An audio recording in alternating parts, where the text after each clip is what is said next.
एक gram negative bacteria सील enterica सेरो टाइफेल या टाइफी या उससे संबंधित बैक्टीरिया सील पैराटी के संक्रमण के कारण होता है, जिसके अलग अलग उपप्रकार ए, बी या सी होते हैं। ये दोनों बैक्टीरिया थोड़े अलग अलग नैदानिक लक्षण पैदा करते हैं, लेकिन हम आमतौर पर इन दोनों के संक्रमण को टाइफाइड बुखार कहते हैं। एक शब्द है जिसे हम इंट्रिक बुखार कहते हैं, जो टाइफाइड और पैराटाइफाइड बुखार दोनों के लिए इस्तेमाल होता है। इसलिए हम टाइफाइड बुखार या इंट्रिक बुखार को एक दूसरे की जगह इस्तेमाल कर सकते हैं। टाइफाइड बुखार कैसे फैलता है? दरअसल इस तरह के बैक्टीरिया का एकमात्र स्रोत इंसान ही होता है, इसलिए यह एक इंसान से दूसरे इंसान में आ सकता है। ये या तो सीधे संपर्क से हो सकता है या दूषित भोजन या पानी के माध्यम से अप्रत्यक्ष संपर्क से। टाइफाइड बुखार होने के जोखिम कारकों में बच्चे या युवा वयस्क शामिल हैं। बच्चों और युवाओं को टाइफाइड बुखार होने का खतरा अधिक होता है। एक और जोखिम कारक भीड़ भाड़ है। तो आप कल्पना कर सकते हैं कि अगर बहुत सारे लोग हैं, अगर कोई संक्रमित है, तो वे सीधे या परोक्ष संपर्क के माध्यम से इसे आसानी से प्रसारित कर सकते हैं। और खराब स्वच्छता भी एक जोखिम कारक है। तो फिर से दूषित भोजन और पानी के माध्यम से, अगर भोजन या पानी के संबंध में खराब स्वच्छता है, तो ये संक्रमण आसानी से फैलता है। तो साल्मोनेला टाइफेन और साल्मोनेला पैराटी हमें कैसे संक्रमित करते हैं और टाइफाइड बुखार का कारण बनते हैं? ये बैक्टीरिया मौखिक रूप से निगले जाते हैं और वास्तव में गैस्ट्रिक एसिड से बचते हैं और फिर डैडम में प्रवेश करते हैं, जो छोटी आंत का पहला भाग है। जब वे डैडम में प्रवेश करते हैं, तो वे वास्तव में आंतों के उपकला में प्रवेश कर सकते हैं और लिम्फोइड ऊतक पर आक्रमण कर सकते हैं। और वे ऐसा दो अलग अलग तरीकों से करते हैं। एक एम सेल के माध्यम से होता है, जो म्यूकोसल से जुड़े लिम्फोइड ऊतक तंत्र या माल्ट प्रणाली का हिस्सा होता है। और दूसरा तरीका जिससे ये बैक्टीरिया एपिथेलियम में प्रवेश कर सकता है, वो है CFTR या cystic fibrosis transmembrane conductance regulator के जरिए एपिथेलियल सेल में सीधे प्रवेश करना, जो एक क्लोराइड आयन चैनल है। तो आप सोच रहे होंगे कि cystic fibrosis transmembrane conductance regulator, इसका क्या मतलब है? दरअसल ये क्लोराइड आयन चैनल है जो सिस्टिक फाइब्रोसिस के मरीजों में म्यूटेट हो जाता है। तो असल में जो होता है वो ये है कि सेनेलोटी या पैराटी इस क्लोराइड आयन चैनल का इस्तेमाल करते हैं या हाईजैक करते हैं और इसका इस्तेमाल आंतों के एपिथेलियल सेल में प्रवेश करने के लिए करते हैं। तो सबसे दिलचस्प बात यह है कि सिस्टिक फाइब्रोसिस के मरीजों में ये चैनल म्यूटेट होने के कारण सिस्टिक फाइब्रोसिस के मरीज टाइफाइड बुखार के संक्रमण या टाइफाइड बुखार पैदा करने वाले बैक्टीरिया के संक्रमण से बच सकते हैं। तो ये भी बहुत दिलचस्प है। एक और चीज जो होती है वो ये है कि सेनेलोटी बैक्टीरिया एक बार एपिथेलियम में प्रवेश कर जाता है तो वो सब म्यूकोसा में पनपता है, जिससे पेयर्स पैच हाइपरट्रॉफी होती है। पेयर्स पैच आंतों में लिम्फेटिक टिश्यू होता है जो हाइपरट्रॉफी हो जाता है, क्योंकि बैक्टीरिया वास्तव में अंदर ही अंदर पनपता है और हाइपरट्रॉफी का कारण बनता है। और अंततः बैक्टीरिया लिम्फेटिक सिस्टम और रक्त के माध्यम से शरीर में फैल जाता है और कई लक्षणों का कारण बनता है, जिनके बारे में हम अगली स्लाइड में बात करने जा रहे हैं।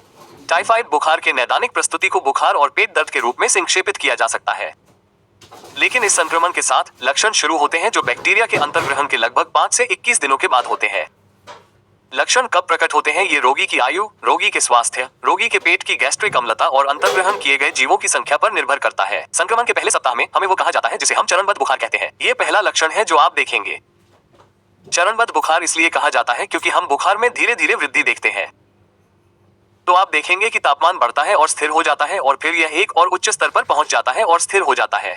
इसलिए हम इसे स्टेपवाइज कहते हैं। संक्रमण के दूसरे सप्ताह में हमें पेट में दर्द दिखाई देता है और हमें गुलाबी धब्बे भी दिखाई देते हैं। गुलाबी धब्बे छोटे होते हैं, आमतौर पर 1 से 5 मिलीमीटर के आकार के, ब्लेंचेबल पप्यूल। तो आप इन्हें संक्रमित व्यक्ति की त्वचा पर देखेंगे। ये ब्लेंचेबल होते हैं, तो इसका मतलब है कि अगर आप वास्तव में उन पर दबाव डालते हैं तो वे गायब हो जाएंगे, लेकिन फिर से दिखाई देंगे। इसलिए हम इन्हें गुलाबी धब्बे कहते हैं। और तीसरे सप्ताह में आपको कुछ बिगड़ते लक्षण दिखाई देंगे। आपको आंतों से रक्तस्राव दिखाई देगा, तो आपको हेमेटोक्लेसिया मोलिना दिखाई दे सकता है। आपको एचपीटोस्प्लेनोमेगाली भी होने वाला है। तो आपको यकृत और प्लीहा का बढ़ना और आप आंतों में छेद भी देख सकते हैं। तो असल में सबयूकोसिया में पनपने वाले बैक्टीरिया के कारण आंतों में छेद हो सकता है। टाइफाइड बुखार के अन्य लक्षण जीआई सिस्टम पर असर पड़ने के कारण होते हैं। तो आपको डायरिया या कब्ज हो सकता है। ये समान रूप से होते हैं। तो लगभग 50% मामलों में आपको टाइफाइड बुखार के साथ डायरिया होगा, बाकी 50% मामलों में आपको कब्ज होगा।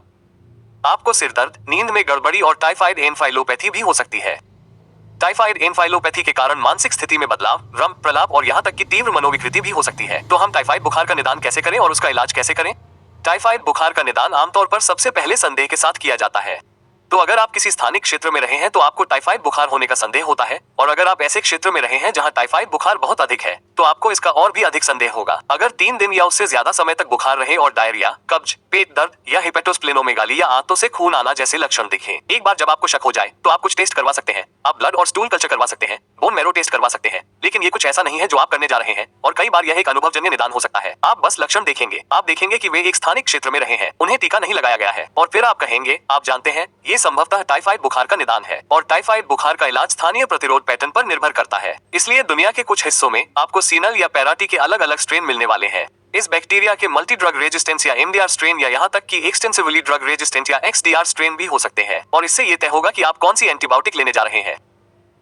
सामान्य तौर पर टाइफाइड बुखार के लिए सबसे पहले फ्लोरिक्विनोलोन, जिथ्रामाइसिन, सेप्ट्राक्सोन या कार्बोपेन जैसी एंटीबायोटिक्स दी जाती हैं। और गंभीर बीमारी होने पर आप डेक्सामेथासोन जैसे स्टेरॉइड का इस्तेमाल कर सकते हैं। टाइफाइड बुखार के लिए एक और बात ध्यान देने योग्य है, जिसे हम रिलैप्स कहते हैं। आमतौर पर बुखार ठीक होने के 2 से 3 हफ्ते बाद रिलैप्स होता है।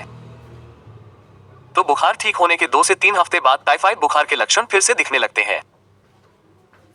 इसे हम रिलैप्स कहते हैं और रिलैप्स का ये जोखिम आमतौर पर आपके द्वारा इस्तेमाल की गई एंटीबायोटिक पर निर्भर करता है और स्थानीय प्रतिरोध पैटर्न के साथ आपको उस क्षेत्र में प्रतिरोध पैटर्न के आधार पर एंटीबायोटिक पर नजर रखनी होगी।